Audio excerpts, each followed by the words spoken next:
My husband Will received information in the 1960s that supports the things that we are seeing today and that will occur in the dreams and visions that I was given. You know, back in the late 1960s, I purchased some gas stations, and in the process I met somebody that worked for the U.S. Geological Survey. Now back then, of course, security wasn't like it is today, and one weekend I was invited down to look at some maps. Now obviously today you couldn't do that, but I went into this room, this big room at the U.S. Geological Survey, and there were great big huge maps, and the maps you had to fold them out. I mean, they were bigger than the maps that you see in a architect's office.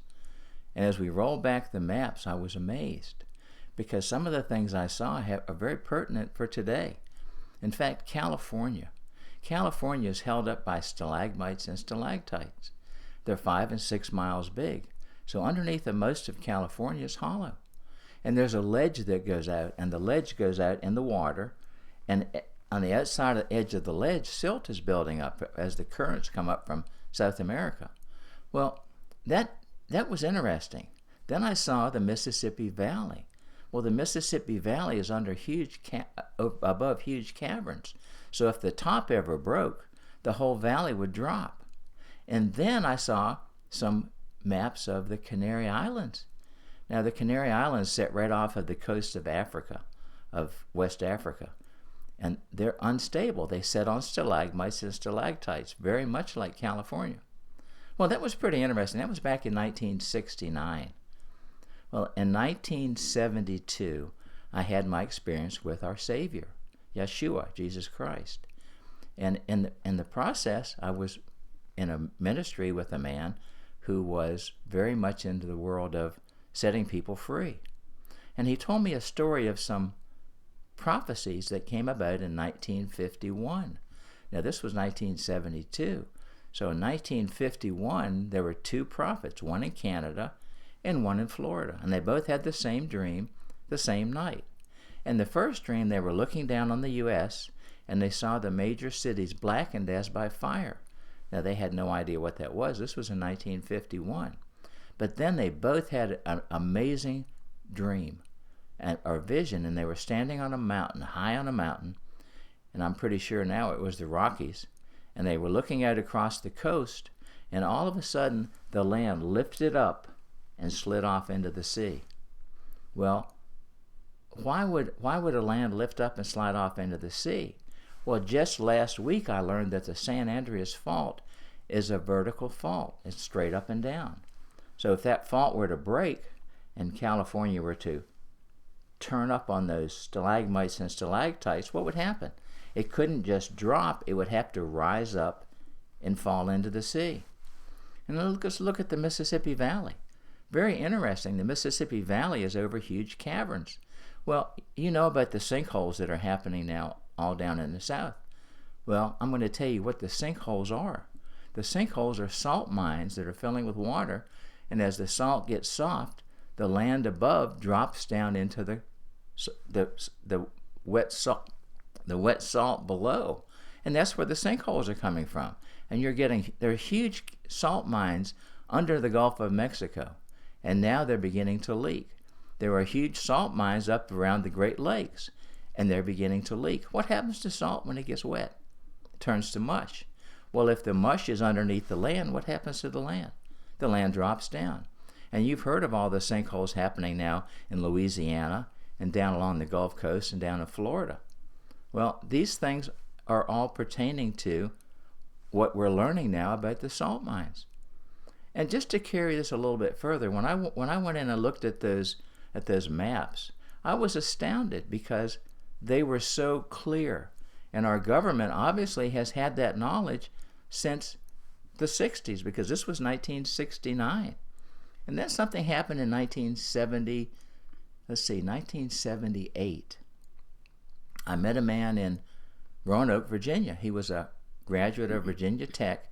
He was world renowned for his core drillings. This man was extremely wealthy. He would be hired by engineering firms to go in and do core samples when they were going to build skyscrapers or hospitals or major heavy buildings. He would go in, he would do core samples. Well, this was 1978, and he told me about going up to Manhattan. And he said he was going up there to do core samples under a new hospital. And it was a really large structure, so it had a lot of weight. And he was doing core samples, and he got down to a certain point, and all of a sudden, he hit a cavern. And the cavern, he said, was 120 feet deep. Well, underneath of Manhattan Island is a huge cavern. Well, if you've ever been around mines, when you're around a mine, in order to hold the top up, they put bolts in the top and they tighten the top up. It's called the top. Well, every cavern has a top. Well, if Manhattan Island's cavern, if the top ever splits or breaks or cracks, where's the island going to go? It's going to go straight down. So now we're getting all these revelations about things that could potentially happen. Now, the truth is, we only know what Father tells us. We don't know anything further than that. And we don't have any idea what's going to cause the tsunami on the East Coast. But we have some possibilities. First of all, we know that Efren Rodriguez has had a vision for many, many years about a meteor or an asteroid or some large rock hitting an island between Puerto Rico and Dominican Republic.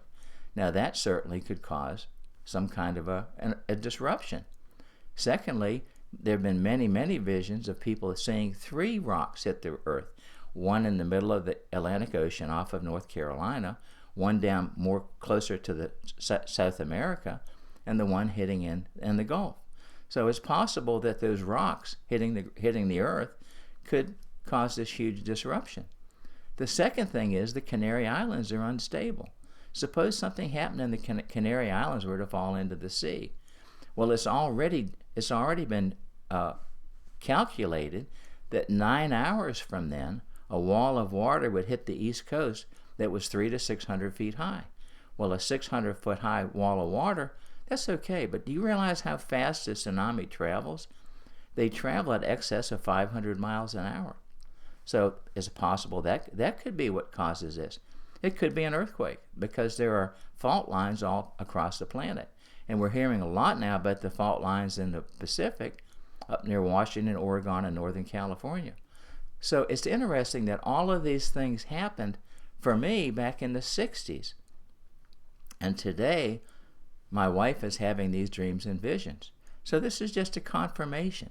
This is just possibilities. Of course, we have no idea what could cause the water to slosh around in the ocean to that degree. But we do know that something's going to happen in the fall of this year. Many, many prophecies. So, and we don't know what those things are going to be, but we just know it's going to be an interesting time. So I'm just sharing this with you so you can see that this is something that our government's known about for a long time. The Russian government a couple years ago told us about rocks that they say were going to hit the Earth. So governments know what's going on. But now you and I know what's going on because God is bringing this word forth through many, many, many prophets. Not just my wife, but many, many prophets. So I want to thank you for your time. Do you have anything you want to add, honey? Yes. The one thing that I do want to add is that the Lord, when He showed me the tsunami hitting the East Coast and actually told me that it would hit the East Coast, He did not, I repeat, He did not give me a time frame. He did not give me a month, nor did He give me a year. He has just told us to prepare and to get off the East Coast.